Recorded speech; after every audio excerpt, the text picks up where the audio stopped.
And now let us also understand a little bit about lean also. Six Sigma is a five-step approach: define, measure, analyze, improve, control. That means it's not going to be a quick fix. That means it's not going to be a quick fix. It's going to be a scientific way of looking at the problem and then going deeper into the problem, analysis, identify the root cause, fix the root cause, problem is solved. It's going to consume a considerable amount of time to fix any problem. That is called Six Sigma way of problem solving. But sometimes what happens, problem can be a quick fix also, like I was telling you already. Cutting tool angle should be 12 degree, but your cutting tool has undergone wear and tear. 12 has become 14 degree. Now you go fix it. What's wrong in it? Right? And maybe probably do some grinding and make your cutting tool angle once again 12 degree. It's a quick fix. It doesn't require any analysis. Simple quick fix solutions you can arrive using the lean philosophy, because lean focus on identifying and eliminating the wasteful activities. Let us understand the impact of lean philosophy with a very simple example. You are seeing a heavy traffic area now, right?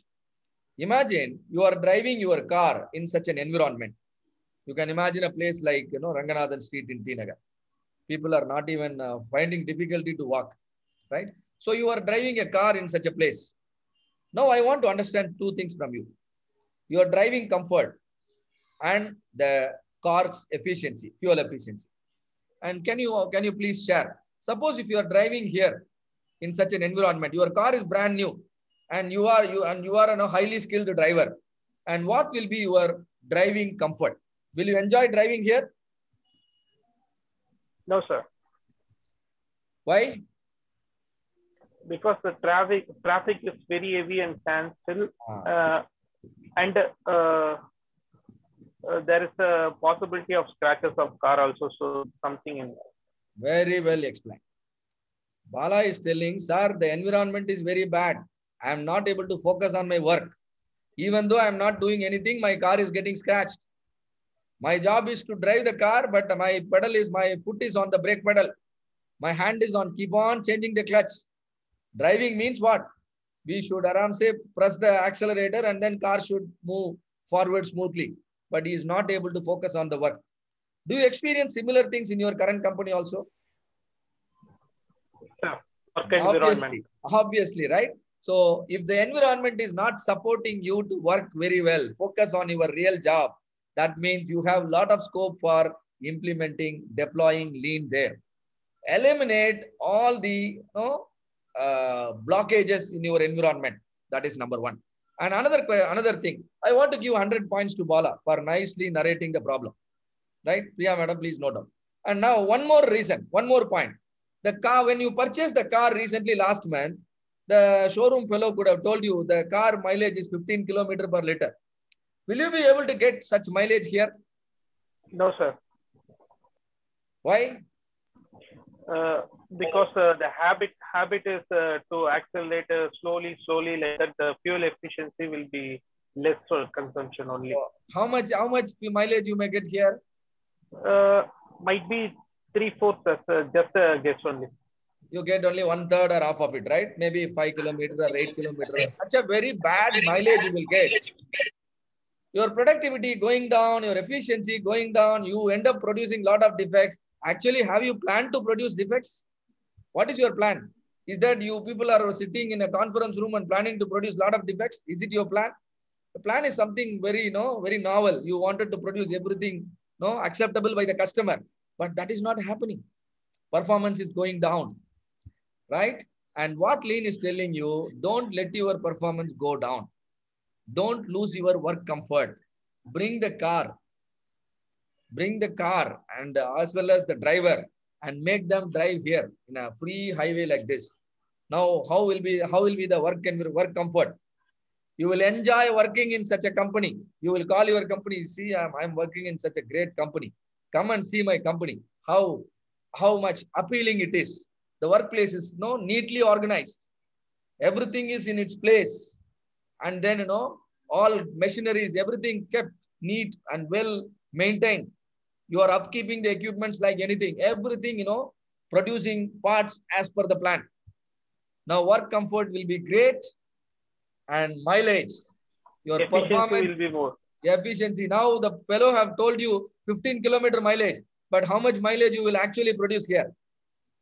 20 near to 20. Near to 20. These are all real outcomes. I'm not bluffing. These are all real outcomes and we all are enjoying. Whenever we drive in a highway, we get more mileage from the same car. So lean is not telling you to change your employees, not telling you to change your machineries, and not even telling you to change the process like Six Sigma. It is only telling you change your environment, change your mindset, change the culture in your organization. How the people are approaching the problem in your company.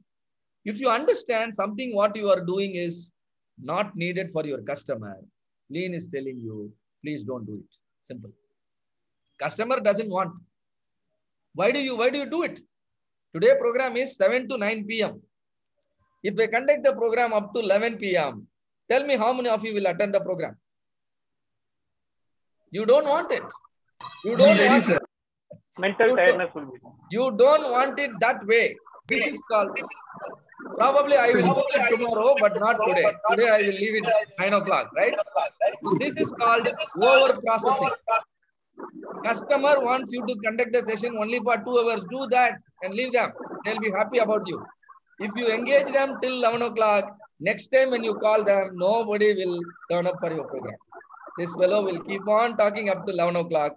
We should not go there, right? So that's how you are actually, bringing your business down. There are a lot of waste you need to understand. Leans call it, there are 7 types of waste, which are called Tai Chi Wono's waste. The moment you understand these 7 types of waste, you will get a third eye, like the Lord Shiva, right? You will get a lean's eye. That will make all the wasteful activities visible to you. Transportation, unnecessary transportation is a waste.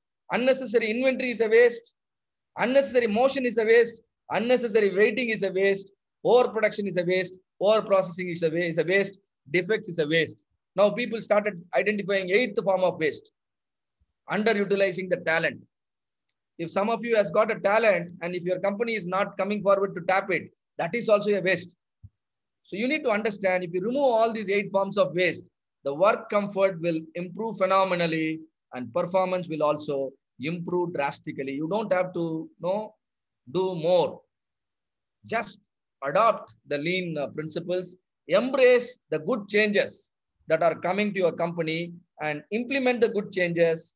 All good things will happen. So this actually completes our first session. We learned certain things here. Bill Smith is called the father of Six Sigma, and Six Sigma was introduced by a company called Motorola. That time it was only a 4-phase methodology, MAC. And in 1995, General Electric, when adopted Six Sigma, they converted the MAC into DMAC, right? And then reducing cost of poor quality creates your approach towards reduction of cost of poor quality creates enormous opportunity to maximize the profit margin in your company, right? Six Sigma focus on reducing defects by reducing variation, because every part is not same. Every part is different from the other part, isn't it? And this is called variation. And this is what creating problem for you. Six Sigma focus on reducing the defects by reducing the part-to-part variation. However, Lean's philosophy is simple and quite different from Six Sigma. It simply expects you to identify and eliminate all the wasteful activities in your business process. So this completes my session number 1.